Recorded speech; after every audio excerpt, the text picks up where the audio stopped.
All right, hi everyone. Thanks for coming to our talk. My name is Justin, and this is Timothy, and we're software engineers on the RAID team at Anyscale.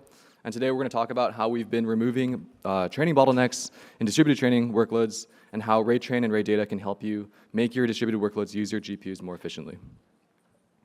And so just as an overview of our agenda today, we're going to start by understanding where training bottlenecks usually come from, and then we'll show how RAID train and RAID data address those bottlenecks.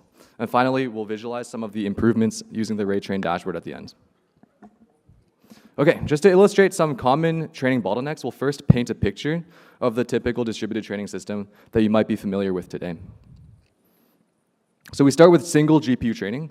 I just showed some code on the left which shows how to set up a single GPU training job with RAID train. You just need to pass your training function into the torch trainer in this case, and then configure some number of workers. So in this case, I configure a single worker using a GPU and using an A100 GPU to be specific. And then we can easily scale up to do distributed training by just increasing the number of workers in this configuration. So we can go from single GPU training to multi-GPU training, where multiple GPU workers are now communicating to do distributed training. And then we can also increase the number of workers again to do multi-node, multi-GPU training by increasing the number of workers even more, and also increasing the number of GPU nodes that are available in your cluster. All right, so now that we've scaled the number of training workers, how do we actually feed data into these training workers? So the typical approach is to use a PyTorch data loader, which spawns some number of data loading processes on the same node as the training worker. So in this case, I set the num workers in the PyTorch data loader, this configuration to 4, and so in this example, I show 4 data loader worker processes feeding each of the GPUs. And just to fill out what the rest of this training loop looks like, here's a sketch of the major steps that happen. First, we'll loop through the batches yielded by the training data loader and perform training steps that update the model. And then for every some number of steps, in this case, it's this validation interval, we'll save and upload the model to remote storage, and then we'll evaluate it on a validation dataset. All right, so now that we've painted the picture of what the typical distributed training system looks like, let's investigate which of these parts are potential bottlenecks and how to resolve them. Okay, so here's a sample plot of the GPU SM activity, and I've labeled the bottom with the sections of code that are running in each of these sections. So the green section, I'm doing training on many batches of data. Once we've hit the validation or checkpointing interval, now we take a snapshot of the model and upload it, and that's the second section there.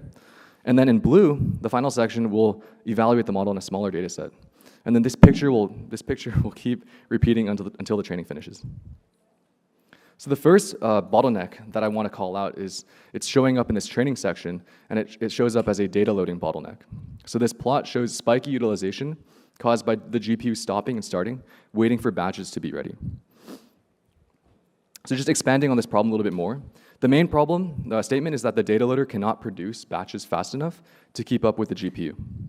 And so each GPU can process batches at some rate. This is determined by the model size, the batch size. It's basically just how long it takes to do one training step. So that's some rate at which the training GPU is able to process batches, the training throughput. And if the data loader is not able to produce batches fast enough to the GPU, faster than the GPU is consuming them, there will be periods of time where the GPU is not actively processing a batch, and that leads to this spiky utilization graph. So why would the data loader in this case be slow? So we can zoom into one of the data loader workers that I have in the top chart, and we can see that this depends on a few factors. Like the first is the size of your data, like the size of your rows, as well as the complexity of your preprocessing. But here's an example of like what this data loader would be doing. So it needs to read the data first, like for example from S3 or from disk. It needs to do some transformations. So for image data sets, you need to do some image cropping or add some blur to the image for data augmentation. And then the last step is to collate the batch. You need to add some padding tokens possibly for text sequences, or you need to convert things to tensors. And then afterwards, you need to move it to the GPU so that it can be fed into the model. And so these read, transform, and collation steps can all be CPU intensive and could take a while. And this is kind of what causes this bottleneck in the data loading. And it causes data loading to be slow. And so if we have this bottleneck and we have this number of workers spawned per GPU, why can't we just increase the number of data loading workers even more? So in this picture we have 4. Why can't we just increase it to like 12 or like 16 or something? And then just do more in parallel so that there's never a gap in time where there's no batch available to the GPU. Well, the problem, this brings us to the second problem, which is that the ratio of CPUs to GPUs is a fixed amount. So take an example node, which has 96 CPUs and 8 GPUs. In this case, the ratio of CPUs to GPUs is 12 to 1. And in this case, you're effectively capped at around 12 CPUs assigned to feeding each GPU. And if those 12 CPUs aren't enough to make sure that the throughput, the producer throughput of batches is at least as greater than or equal to the training throughput that your GPU is able to handle, then you will have these bottlenecks in your training. So yeah, that's the second problem. And then basically, if you just keep increasing the number of torch data loader workers, it will not help after a certain point because they will start contending for CPU resources. And the big takeaway is that it's because all of these data loader workers are co-located with your training workers. Okay, now let's zoom back out to the GPU utilization picture. Let's focus on the second problem, which is this idle time during checkpointing. So checkpointing needs to copy the model off of the GPU before training can resume updating the model. But then a lot of the typical setups will still wait for I/O even after it's off of the GPU. So like you'll just wait for writing to disk, for example, or even to cloud storage when this is not needed. And then finally, let's take a look at this last section, which is validation, which you can see has a slightly lower overall GPU utilization. So there's two problems here. The first one is just the fact that the model is not being updated during the validation phase, which means that the overall training throughput is reduced because you're just spending time doing things that are not making forward training progress. And then the second thing is that validation only does model inference, which has lower compute and memory requirements compared to training. So in training, you need to store and compute gradients and optimize your state. But then validation is usually running on these expensive training GPUs, which is a waste because those GPUs are typically chosen because they have a larger memory and they can fit this extra training state. And then just as a summary, like these problems are not all of the bottlenecks that you'll see during training, but these are problems that prevent your GPUs from being used fully on training. And so that's what we aim to like try to unblock your GPUs as much as possible in today's talk. All right, and then we set up a benchmark to showcase these bottlenecks, as well as some of the improvements, the progressive improvements after addressing each of them. And so the benchmark setup is we're training this ResNet on a modified ImageNet dataset with just slightly larger images, like up to like 2,000 pixels by 2,000 pixels. We're gonna train for one epoch of 1 million rows, and then every time we do validation, we're gonna do it on 50,000 images. And then one other note is that we'll checkpoint and validate every 50 steps, and then we also inject a simulated failure at around 75% through the dataset in order to test the fault tolerance capabilities. And we'll measure the end-to-end runtime of like after recovering and like the full, basically being able to get through the entire epoch. We also show this table here, which is we're gonna build this out progressively as we keep adding more features. But right now it's just showing the numbers for the benchmark when you run it with the baseline setup of using the Torch data loader on a cluster with 16 A100 GPUs. And then we have a 30-minute runtime here that costs around $4. All right, so now let's talk about tackling the first bottleneck, which is the data loading bottleneck. And we'll do this by scaling your data loading with RAID data. So if you remember to the picture that we had before, the problem was that the data loader is not producing batches fast enough to keep up with the GPU. And it's because of this CPU contention, a lot of CPU-intensive steps that are happening that all have to be co-located on the same node. So it's all contending for the same node resources on your training worker nodes. So the solution here is to independently scale your data preprocessing and loading with a heterogeneous cluster. So instead of having all of those operations happening on the same node as the training workers, we can add some CPU worker nodes to our cluster and offload all those tasks to happen on those nodes instead.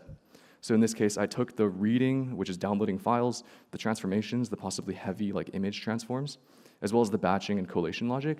I've moved it off of the training worker node onto this separate set of CPU nodes that can be independently scaled. And then what's left on the GPU worker nodes, on the train worker, is that it's just a lightweight iterator that needs to like fetch the batches from the other node and just do that final step of moving to the GPU. And to get the advantages of this, you just have to use RAID data and pass that into RAID Trains API. And RAID data has a nice way to define a preprocessing pipeline by reading from a data source and then applying some user-defined functions and transformations. And so here I highlighted the code, which is defining the dataset pipeline. We use the RAID data read Parquet API, as well as the map batches. And then you pass it into the RAID train torch trainer as the dataset's argument. And then the second thing is that within the actual training loop, each of your workers can fetch their specific shard of the data set, and then they can just use a PyTorch dataloader style interface to loop through the batches. And then this will automatically handle like moving to the GPU at the end and fetching the batches from remote workers. All right, and then now that you have Ray data, I just also wanted to cover some additional capabilities that you have, that you get out of the box. So the first one is adding some GPU preprocessing stages. So if your preprocessing for some reason like needs to be passed through another model, for example, then you can spin up another set of GPU worker nodes that can also be independently scaled. And so now your data set can go from being read from S3 to doing some expensive CPU transformations, and then being passed to GPU workers to do model inference before passing it into the model that you're actually trying to train. You also get streaming and automatic dataset sharding across the data parallel training workers. And so I just showed that batches are chunks of data are being read in, and then they're being processed in a streaming fashion, and then eventually they get split to all of your training workers so that every single training worker sees a different slice of the data set. And then lastly, one other advantage is that Ray data can help you auto-tune the number of data loader workers needed to match the training consumption throughput. And so this is in comparison to needing to kind of hand-tune that num workers argument in your PyTorch data loader. Instead, we know the rate at which the training worker is able to consume batches, and we can upscale the number of CPU tasks or GPU tasks in response. And so applying Ray data, I just wanted to show the benchmark results after adding some CPU nodes that are used to offload some of the data transformation and loading tasks. And the fact that we have a CPU-bound or CPU bottlenecked data preprocessing pipeline means that we can see this runtime decrease by about 68%. And so we basically reduced the time, the waiting duration per batch. So every step of the training process was waiting for a bit of time because of the data loading bottleneck. But now we've reduced that to 0, and that's like what is causing this runtime to decrease by so much. And then the overall cost also decreases because the GPU nodes are much more expensive than the CPU nodes. So a shorter runtime overall reduces the cost, even though we added these extra CPU nodes. All right, so far we've solved one major bottleneck, but data loading throughput is not the only thing that stalls training. Another kind of bottleneck that happens when training fails in the middle of an epoch, and the GPUs are just sitting idle, recovering from the failure. And so this is where Ray data can help again, this time by enabling a faster mid-epoch resumption. So the problem here is that when a node, a training worker fails, you spend a lot of time recovering the model and data iteration state, and that leaves the GPUs idle for a long time. So in this picture, I've trained up to like 80% through the data set, but then a training worker dies, maybe because of a hardware failure. And then I want to restart the worker group at like 75%, the latest checkpoint, which was at 75% of the data set. So Ray train, if you have fault tolerance enabled, will automatically restart and reprovision like a new node, and then start the worker processes again. And so we just got another node, we started the processes again, and then now each worker is loading training state from the latest checkpoint. So this includes the model and the optimizer state. But then the problem is that we typically don't like restore the data iteration state as well. So then we have to start iteration from the start of the data set, where we have to basically there are some workarounds to figure out how to make sure that we get back to the exact same place that we left off. And some of those common workarounds are to skip batches, for example. So we just skip some number of batches until we get to the 75% mark that we left off at. This is, for example, like what's commonly done, the default option in like Hugging Face Transformers trainer, which just like skips batches to account for the data iteration state. And then another common workaround is shuffling the data and just starting training from the beginning. And this is slow. You have to introduce this like shuffle at the beginning. And it's also could have more data imbalance because you're still seeing some rows extra times just because you ran into this error. So the solution that Ray data provides is to be able to save and load global data loader state alongside your model checkpoints. So I just showed the API of like how you do this within your training function. So this is like just a slice within your like checkpointing code, and then we show that we save the model, and it's a similar API to saving the model with like a state dict API. We also save the train dataset iterator state dict, and then you just save it as another file alongside your model checkpoint. And then when you're restoring, the dataset only needs to restore from the remaining files that have unseen rows. And we do this in a similar way. We just basically load the state dict from alongside your model checkpoint. And then while you're reloading the weights into your model, we also initialize our new dataset iterator with that state tick that we resumed from. And this data loader state includes the set of rows that have been seen so far and makes sure that you don't see duplicate rows within your epoch. And this is a diagram just showing how this works, or what will happen after you restored your data iterator state, is that we'll just start iteration only on the remaining data. No need to start from scratch or skip anything. So if you remember back to our benchmark setup, we had an injected failure at around 75% through the data set. So that's what this is. That's where this like 10% gain. So we just ran the experiment instead of needing to skip batches, which is the baseline that the first two runs are run with. Instead, we just start iterating from remaining rows, which is what gives us this like 10% cost and runtime decrease. All right, and now I'll hand it over to Tim, who will talk about async checkpointing.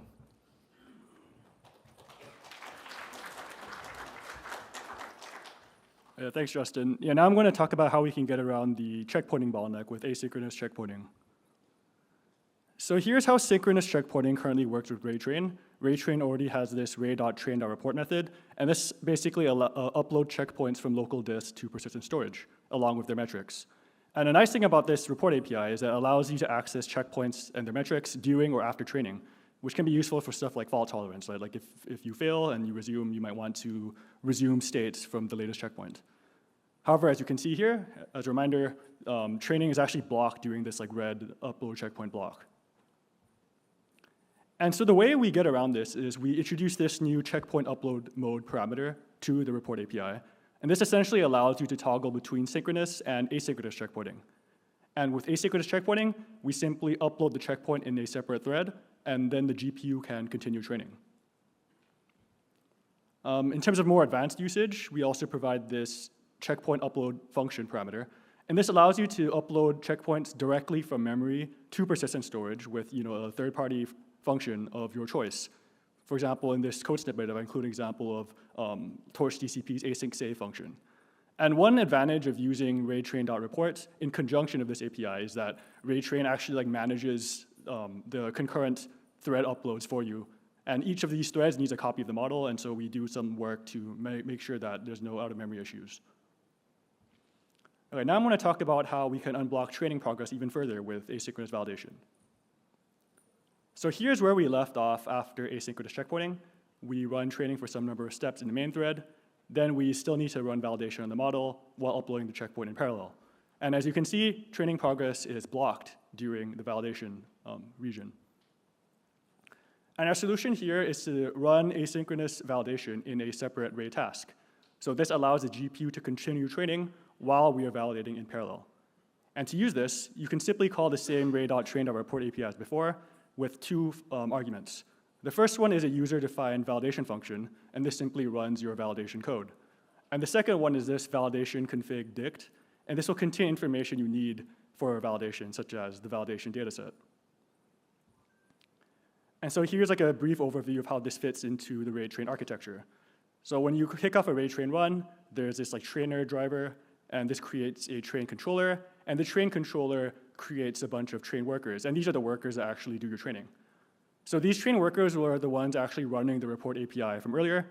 Then once these are reported, the train controller will pick up the reported checkpoints, and then it'll kick off this validation function in the ray task in order to validate that checkpoint. And so you can actually run distributed validation within this ray task. So we provide a few options to do this. One option is using RayData's performant batch inference API, which is the map batches API Justin was going over earlier. And essentially what this does is that it creates a RayData dataset, and it spawns a bunch of map workers in order to run inference on this dataset. And a nice bonus of this is that these map worker actors can actually run on cheaper hardware than the training, because validation doesn't have a backward pass and has lower computational requirements. If you would rather use your old school, framework-specific eval code, you can simply create another RayTrain trainer within the validate function, and this will only run your validation loop. So this is another way to run validation. And so in terms of our benchmark results, once we added asynchronous checkpoint validation, We also added this auto-scaling pool of 0 to 10 A10Gs, which are like cheaper GPUs than A100s. And from here, we were able to get runtime down a further 25% while getting comparable costs. So earlier, we went over various training bottlenecks. But another bottleneck you might encounter in your ML development cycle is debugging your distributed training runs. So now we'll go over how to do this with the RayTrain dashboard. So over here, you can see a list of the training runs in the train runs page. And these are actually the runs that we ran for the benchmark. And if you click into these individual runs, you can see a more detailed view. And this will show various things like training logs and the various metrics. And so from here, you can actually deep dive even further by viewing metrics in detail on a Grafana dashboard. So over here, I'm showing a SM utilization, or sorry, SM occupancy graphs before and after we made all the changes. And SM occupancy is basically a more accurate way to show GPU utilization. It just shows the percentage of warps running across all the streaming multiprocessors or microprocessors. And I'd like to highlight a few things about these graphs. So over here, in the baseline, there was a big gap in GPU utilization after we introduced the failure at 75%. And that's because we need to skip over all the batches and resume, get the data loader back to its original state. And with the mid-epoch resumption feature, this gap is now much smaller. Another thing I like to call out is that in the baseline, there were many gaps in GPU utilization due to the bottlenecks that Justin mentioned, namely data loading, checkpointing, and validation. And thanks to faster data ingestion with Ray data, as well as asynchronous checkpoint and validation, we're able to get a relatively nice and straight and smooth GPU utilization graph, at least compared to before. Another thing you can do is, if you want to deep dive into these training runs, you can set some environment variables in your trainer, and you can scroll down in your train run page, and you can see this GPU profiling button. And if you click into it, it'll generate a torch profile for you, which you can further visualize with a tool like Chrome tracing. So to summarize, in this talk, we identified and addressed the following bottlenecks. We addressed the data loading bottleneck by independently scaling data preprocessing on CPU nodes with Ray data. We quickly resumed training progress after failure with mid-epoch resumption. We also parallelized checkpoint uploading and validation with asynchronous checkpointing and validation. Finally, with the RayTrain dashboard, we investigated GPU utilization and confirmed that it indeed improved thanks to all of our efforts. And so we can also view our optimizations through another lens of independently scaling heterogeneous hardware. So we started out with only the training 8100 GPUs, and then from there, we actually hit a data loading bottleneck. Then we used Ray data to auto-scale the preprocessing with CPU nodes, and this kind of alleviated that bottleneck. And then finally, in terms of the training bottleneck, we also ran validation on separate hardware so that training and validation can continue at the same time. Yeah, and so that concludes our talk. If you want to learn more, you can find us at the Ray Data and RayTrain booth today and tomorrow. And yeah, we'll now open the floor for questions.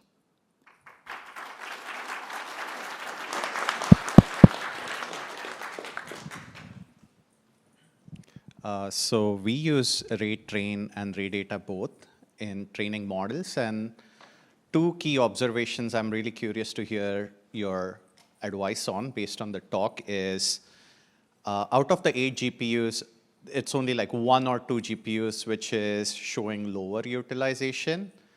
What would be a good thing to look into next in that area? So not all GPUs have lower utilization, only 1 out of the 8 do.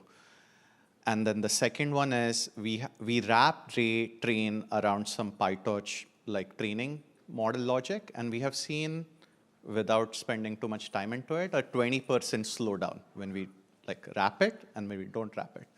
And I'm sure it's something we have to figure out in terms of how we are applying RayTrain, but any advice on either any of those two, what I can look at next? Yeah, I think maybe one thing that you can use is we showed earlier, we have this GPU profiling button. So maybe you can go into the slower training worker and run GPU profiling on that to kind of see where the bottlenecks arise. And I don't know, Justin, you want to add anything? Yeah, I think we can talk after about the the 20% thing, but yeah, I think the profiling, just getting a trace of what's actually happening on the straggler. We're planning to add some more features around this, but yeah, that's a good place to start.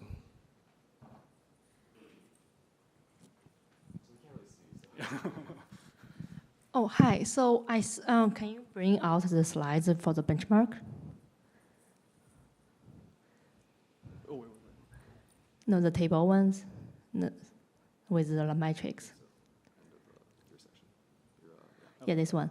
So I was wondering for you, when we using the, Torch data loader, and we have the, mountain workers, and when we use the read data, so is that kind of like we add more CPU nodes for this kind of improvement? See if I cannot add more CPU nodes, do you have the benchmark, using the same CPU nodes and read data, what's the improvement? I see. I think I ran this at some point, but we don't have it in this table. But I can get back to you on that, or we can talk afterwards about it. But I think RAID data, on a single node, is still going to be spawning a bunch of these tasks. I think one thing that you could probably do a little bit better with RAID data compared to just using Torch data loader is instead of having all of the read and map, all those happening in the same task, those can be pipelined a little bit better. So you can have, it might reduce the total memory needed for this, the peak memory usage, for example. But in terms of runtime, I don't have a number off the top of my head right now. Yeah, can I have another question? So for the retraining, so you mentioned the synchronous, the validation and the checkpointing. So where that kind of bring the training slow down because you kind of need another thread kind of doing this. Is this using the CPUs? The validation part you said that you kind of using the read data and preparing the batching, but if they use the read data, where the CPU data preparation be slowed down? Yeah, so what's happening is the training actually doesn't slow down because the checkpoint upload will happen in a different CPU thread. Yeah. And then for validation, basically the worker still does the same report as before, and then there's a separate controller that kicks off the validation in a different RAID task. So then the training GPUs can indeed focus entirely on training, so there shouldn't be slowdown there. So basically you bring more resources for the validations? Yeah, so there's some trade-off. So for validation, the idea here is that we can use cheaper GPUs as needed. So over here, there is a separate pool that goes from 0 to 8. But then because the overall end-to-end time is shorter, we still have comparable cost. And another thing to call out is for this benchmark, we actually use a relatively small model, and a lot of it is data processing bound. But if you use much longer training cycles and a larger model where the parallelization has even more benefits, then you could potentially get more cost reductions despite running on more hardware. It's just more hardware for shorter time. Okay, cool. Thank you. I think you have some questions. No?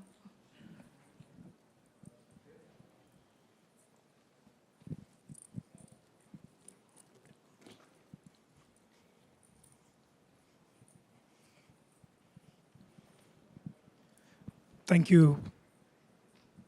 Thank you for the great talk. So I see that there are trade-offs being made in terms of doing this pre-processing on a different set of CPU nodes compared to the local node or local CPUs, right? So there are other options let's say pinning the memory so that you can transfer the data from the CPU to GPU faster if it's on the same local node compared to you're paying a network cost on doing the data processing on different nodes, right? So how does that affect in reality? I just want to check if you did multiple benchmarking or only this. That's the, yeah. Yeah, good question. So in this diagram, the pinning memory, we still do pin memory, we prefetch some number. That's what the iteration, basically the stuff that's remaining on the training worker. You'll still pin memory, you'll have a few batches prefetched to the GPU workers. And then you'll move it to GPU at the end, the pinned buffer to GPU at the end still. So those things will still stay around on that local node. But the difference is that the batches are kind of ready at that point. There's no more pre-processing that needs to be done on the local node. And what you need to do is just make sure that you prefetch enough so that you never run into any stalls on the worker itself. Makes sense, but you still need to move the data from one NIC to the other NIC, and then you're pinning the memory, right? That's the trade-off you're taking. It's literally on a different machine. Yeah. Correct? Right. So, and related to the validation step running as an asynchronous process, right? So, do you spin up additional hardware resources dedicated to validation workers? Yeah, so that's a good question. Yeah, so for the validation, we have this like auto-scaling feature where we can kick off GPUs as needed for the validation. So that's where this like 0 to 8 number happens. But that's also a good call-out because there is some additional like overhead. You need to transfer data to a new task. So I think one thing we're currently exploring at is that like Ray is like working on this new like GPU like object store feature. So another optimization we can do is like directly do like GPU to GPU transfers, and this will make this like setup cost like even less than before. But like even with the current like overhead of setting it up, like the end-to-end time is still like much faster because it's like in parallel. Sure, thank you. Along with the 8 GPUs, you still need CPU nodes to do the actual processing for validation as well, right? Because you won't be sharing the same work. Because if the training is happening, my assumption is your CPU nodes are busy with preparing the data for training. Yeah, I think we do the CPU processing first, and then we run that process data on like GPUs for training and for validation. So like you're not like repeating the pre-processing. Okay, you do it once and then. Or wait, actually, no, actually. We do it separately for both datasets, but they just share the same 10 CPU nodes here. We didn't add any more like CPU nodes. So the training dataset and validation dataset are like, yeah, they're sharing those CPU resources. So if you're already saturating those resources with training, then you're introducing a noisy neighbor. Yeah, like, and another thing that we've tried, we didn't have it in the slides because it didn't affect the performance as much, but we basically had 2 separate subclusters of CPU nodes where it's like you can we had a label. There's like a new feature in Ray that's like you can schedule things, you can label nodes and only schedule things like on certain labels. And so in that case, we had like a validation set and then a training set, and then we split it in that case and added more CPU nodes. But we didn't include that here. Cool. Thank you.